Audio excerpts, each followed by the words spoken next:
Welcome to Globe Now. I'm Affan Chowdhry. Canadians are still reeling from the death of former Finance Minister Jim Flaherty. Today you may be seeing this picture in your Twitter feed. It's the image Flaherty included in his last tweet as Finance Minister. Politicians have also taken to Twitter to share their grief, as well as some of Flaherty's former international colleagues.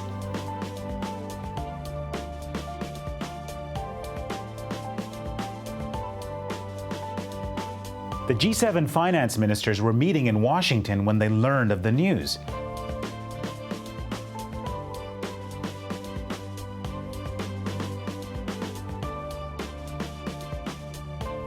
The new U.S. ambassador to Canada sent a tweet with a link to a statement praising Flaherty's spirit, undaunted good cheer, and great love of life.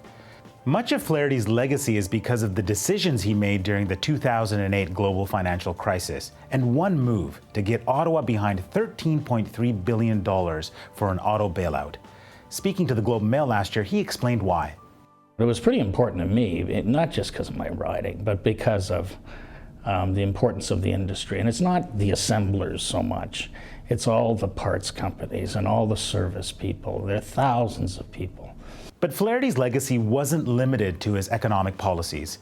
After one of his sons suffered brain damage as a child, he became a strong advocate for helping people with disabilities. As finance minister, he helped create a registered disability savings plan for families, which many Canadians will remain forever grateful for.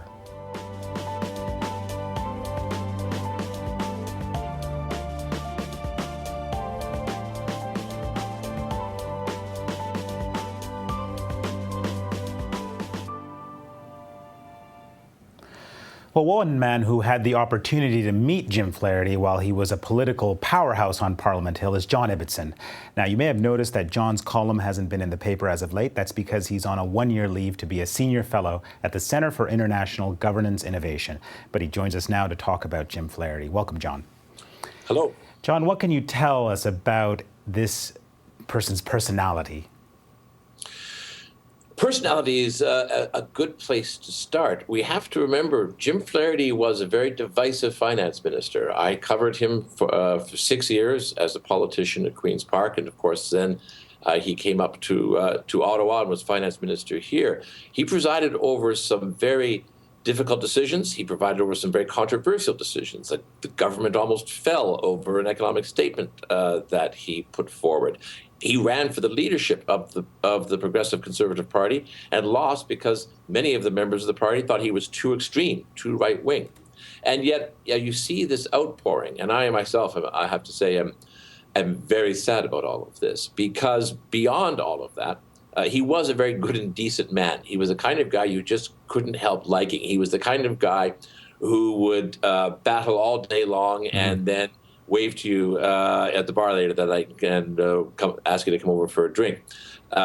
He was the last of the, in a way, he was a gentleman, one of a disappearing breed of people who took their politics very seriously, but who didn't take themselves very seriously.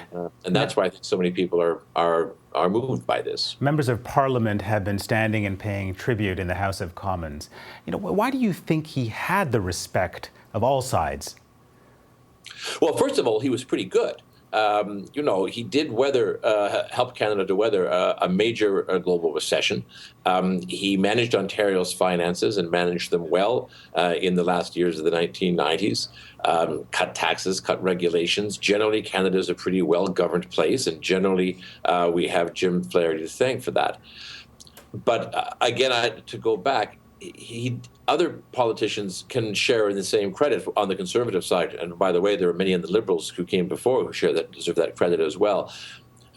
I don't know, it sounds terribly stereotypical, but he was so Irish, and he loved being Irish. He loved wearing his green ties, and he loved grinning at you as he was swinging at you at the very same time. And it's why sort of Tom Mulcair, for example, who's a great political brawler, has been in the trenches in Quebec, could barely get the words out yesterday when he was talking about how distraught he was to hear that his friend Jim Flaherty had died. Now, to what extent do you think his departure from politics and his passing marks an end to that statesman-like cooperative style? Well, it's a slope we have been going down for a very long time. Politics in Canada is more polarized than it has ever been, certainly in the post-war era, and general civility has long since been replaced by the attack ad and wedge politicking. It's an interesting question as to whether Jim Flaherty, again, this genuine outpouring of grief at the loss of someone like Flaherty, means that there is a hunger in the public, and maybe even on both sides of the House of Commons, to try to get back to some kind of a sense of civility, or to go in search of politicians who might themselves embody that sense of civility as Jim Flaherty did. And John, I have 10 seconds, but do you think there is a Jim Flaherty-like politician out there now? If there is, I haven't located him yet, but you're always looking forward. Thank you so much, John. My pleasure. Well, in addition to being a senior fellow this year, John is also working on a biography of Stephen Harper. It's expected to be released sometime next year, so look out for it. And now we look at another story that is making waves across Canada. CBC announced substantial job and programming cuts. Here's a look at the numbers behind the CBC's operation.